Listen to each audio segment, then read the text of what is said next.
মাঝরাত ঢাকার রাজপথগুলো অদ্ভুত এক নিস্তব্ধতায় ডুবে আছে। ল্যাম্পপোস্টের হলুদ আলোয় মাঝে মাঝে দু একটি পুলিশের টহল গাড়ি সাইরেন বাজিয়ে ছুটে যায়, কিন্তু সেই শব্দ যেন কোনো গভীর ষড়যন্ত্রের ফিসফিসানিতে ঢাকতে পারে না। এই শহরের কোনো এক অভিজাত এলাকায় শীতাতপ নিয়ন্ত্রিত কাচের দেয়ালের ওপাশে বসে কিছু মানুষ ছক কষছে। তারা কেউ ক্যামেরার সামনে আসে না, কেউ তাদের চেনে না, কিন্তু তাদের হাতের ইশারায় একটি রাষ্ট্রের ভাগ্য নির্ধারিত হয়। তারা হলো সেই ডিপ স্টেট, অদৃশ্য রাষ্ট্রযন্ত্র। আর এই যন্ত্রের রিমোট কন্ট্রোল যাদের হাতে, তারা সীমানার ওপারে বসে মুচকি হাসে। রাজনীতি কোনো সরল রেখায় চলে না। এটি এমন এক দাবা খেলা যেখানে বীরেরা কখনো জানতে পারে না যে তারা কেবলই বলি হওয়ার জন্য জন্ম নিয়েছে। বাংলাদেশের রাজনীতির ক্ষেত্রে এই দাবার বোর্ডটি নিয়ন্ত্রিত হয়ে আসছে বহু দশক ধরে, বিশেষ করে সেই 1971 সালের পর থেকে। তবে এর চূড়ান্ত রূপরেখা বাস্তবায়িত হতে শুরু করে এরশাদ আমল থেকে। একটি মাস্টার প্ল্যান যাতে দেশটিতে এমন এক ধরনের লিমিটেড ডেমোক্রেসি বা নিয়ন্ত্রিত গণতন্ত্র বজায় থাকে, যার ভেতর দিয়ে খুব সন্তর্পণে বিদেশি প্রভাব, বিশেষ করে ভারতের প্রভাব বিস্তার করা যায়। বলা হয়ে থাকে, তুমি যদি তোমার প্রতিবেশীকে খুশি রাখতে না পারো তবে তোমার ধ্বংস অনিবার্য।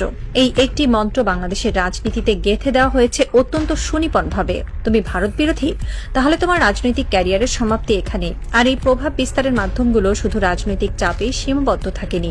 দিনের পর দিন, বছরের পর বছর ধরে টাকা, নারী, গাড়ি বাড়ি কিংবা হানি ট্র্যাপের মতো ব্ল্যাকমেইলিং টুলস ব্যবহার করে দেশের শীর্ষস্থানীয় রাজনীতিকদের কিনে নেওয়া হয়েছে।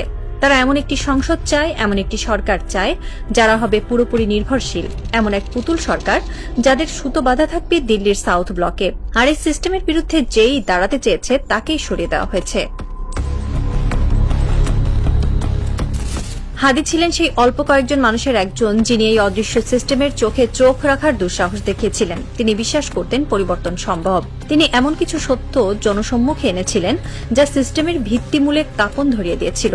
কিন্তু হাদি জানতেন না যে সংসদে তিনি যাওয়ার স্বপ্ন দেখছিলেন সেখানে তার মতো মানুষের জন্য কোনো প্রবেশদ্বার রাখা হয়নি। বাংলাদেশের সংসদ সাধারণ মানুষের প্রতিনিধিত্ব করার জন্য তৈরি হয়নি, এটি তৈরি হয়েছে এক বিশেষ অভিজাত শ্রেণীর স্বার্থ রক্ষার জন্য। হাদি চ্যালেঞ্জ করেছিলেন সেই এস্টাবলিশমেন্টকে, আর এর পরিণতি মৃত্যু। কেন হাদিকে মরতে হলো? কারণ তিনি এমন এক ভাষায় কথা বলছিলেন যা ডিপ স্টেটের জন্য অস্বস্তিকর ছিল। তাকে থামানো জরুরি হয়ে পড়েছিল। নির্বাচন বা আইনি প্রক্রিয়া তাকে আটকানো কঠিন ছিল বলেই তাকে চিরতরে সরিয়ে দেওয়া হয়। হাদির মৃত্যু কোনো সাধারণ দুর্ঘটনা ছিল না, এটি ছিল সিস্টেমের পক্ষে একটি স্পষ্ট বার্তা। আমাদের ছকে যে আসবে না তার কোনো অস্তিত্ব থাকবে না। রক্তে রঞ্জিত হয়েছিল রাজপথ। জুলাই মাসের সেই উত্তাল দিনগুলোতে মানুষ স্বপ্ন দেখেছিল এক নতুন বাংলাদেশের। তারা ভেবেছিল এবার হয়তো সংসদে এমন মানুষেরা যাবে যারা সত্যি সাধারণ মানুষের কথা বলবে, যারা ঋণ খেলাপি নয়, যাদের দ্বৈত নাগরিকত্ব নেই, যাদের কোনো ক্রিমিনাল রেকর্ড নেই। ডক্টর ইউনূসের সরকার ক্ষমতায় আসার পর মানুষের প্রত্যাশা ছিল আকাশচুম্বী, কিন্তু ফলাফল কি হলো? সংসদে যখন নতুন মুখগুলোর দিকে মানুষ তাকালো, তারা শিউরে উঠল। ঘুরে ফিরে সেই একই মুখ। 85 জন এমন এমপি যারা আগেই সংসদে ছিলেন, সেই পুরনো ঋণ খেলাপি, সেই পুরনো দুর্নীতিবাজরাই এবার নতুন পোশাকে হাজির। কেন এমন হলো? এত রক্তের, এত ত্যাগের পর কেন একই ফলাফল? এর উত্তর লুকিয়ে আছে আমাদের সিলেকশন সিস্টেমে। সংসদ সদস্য নির্বাচনের যে পদ্ধতিটা এমনভাবে ডিজাইন করা হয়েছে যেন কোনো সাধারণ বা সৎ মানুষের ভিতরে ঢুকতেই না পারে। এই সিস্টেম পরিবর্তন করতে দেওয়া হয়নি, কারণ সিস্টেম পরিবর্তন করলে হাদির মতো সৎ এবং আপোষহীন মানুষরা সংসদে ঢুকে পড়ত, আর তা ডিপ স্টেটের জন্য সবচেয়ে বড় বিপদ হতো। হাসনাতের গল্পটা আর একটু ভিন্ন, কিন্তু সমানভাবে করুণ। কিছুদিন আগেও সে ছিল জাতীয় এক আন্দোলনের রূপকার, একজন ন্যাশনাল লিডার। তার প্রতিটি কথায় রাজপথ কেঁপে উঠত। সাধারণ মানুষ তার দিকে তাকিয়ে থাকত নতুন নির্দেশের জন্য। কিন্তু সিস্টেম জানে কিভাবে একজন বিদ্রোহীকে বশ করতে হয়। হাসনাতকে মেরে ফেলার প্রয়োজন হয়নি, তাকে সিস্টেমের ভেতরে টেনে নেওয়া হয়েছে। আজ হাসনাত 300 জন এমপির একজন।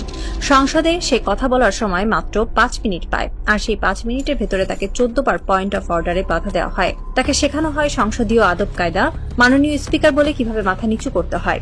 যে হাসনাত পুরো দেশের কথা ভাবত, তাকে এখন কুমিল্লায় তার নির্বাচনী এলাকার ছোটখাটো উন্নয়নমূলক কাজে ব্যস্ত রাখা হয়েছে।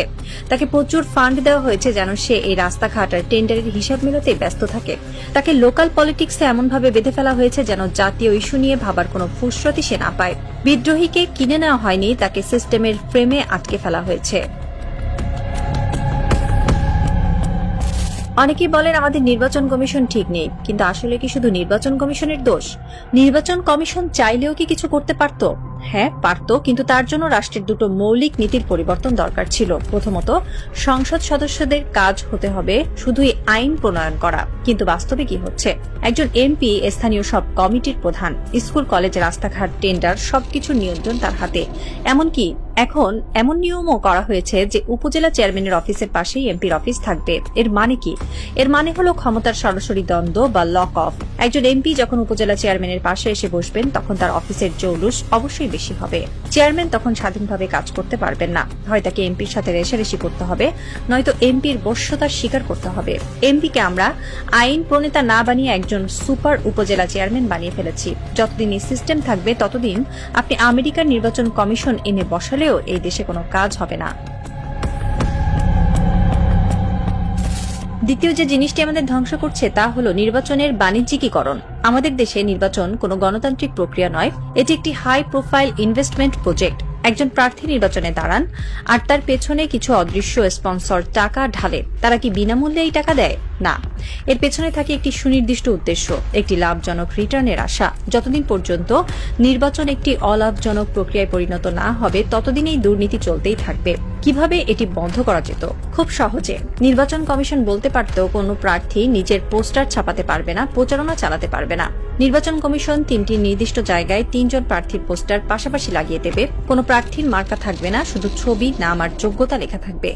মানুষ প্রার্থীর চেহারা এবং যোগ্যতা দেখে ভোট দেবে। 3 জন প্রার্থীকে একটি মঞ্চে বসিয়ে সরাসরি বিতর্কের আয়োজন করা যেত, যা টিভিতে লাইভ সম্প্রচারিত হতো। জনগণ দেখত কে কতটা যোগ্য। কিন্তু আমাদের নির্বাচন কমিশন কি সেটা করেছে? করেনি। কারণ এটা করলে এই বিশাল লাভজনক এন্টারপ্রাইজ, এই যে টাকার খেলা, সব বন্ধ হয়ে যেত। সবশেষে ফিরে আসি সেই অদৃশ্য শক্তির কাছে। এই যে সিস্টেম, এই যে বন্দোবস্ত, এগুলো কারা টিকিয়ে রাখছে? যখনই কেউ এই সিস্টেমের বিরুদ্ধে যায়, যখনই কেউ হাদি টাইপ হয়ে যায়, তাকে সরিয়ে দেওয়া হয়। যখন কোনো হাসনাত বিদ্রোহী হয়, তাকে সংসদে বসিয়ে লোকাল ফান্ডের জালে আটকে দেওয়া হয়। ভারত বা আন্তর্জাতিক ভূ রাজনীতির সাথে আমাদের লোকাল পলিটিক্সের এক অদ্ভুত নিখুঁত ব্লেন্ডিং তৈরি হয়েছে। তারা জানে সরকার যেই আসুক না কেন, সিস্টেম তাদের হাতেই থাকবে। কারণ সরকার বদলায়, কিন্তু অ্যালাইনমেন্ট বদলায় না।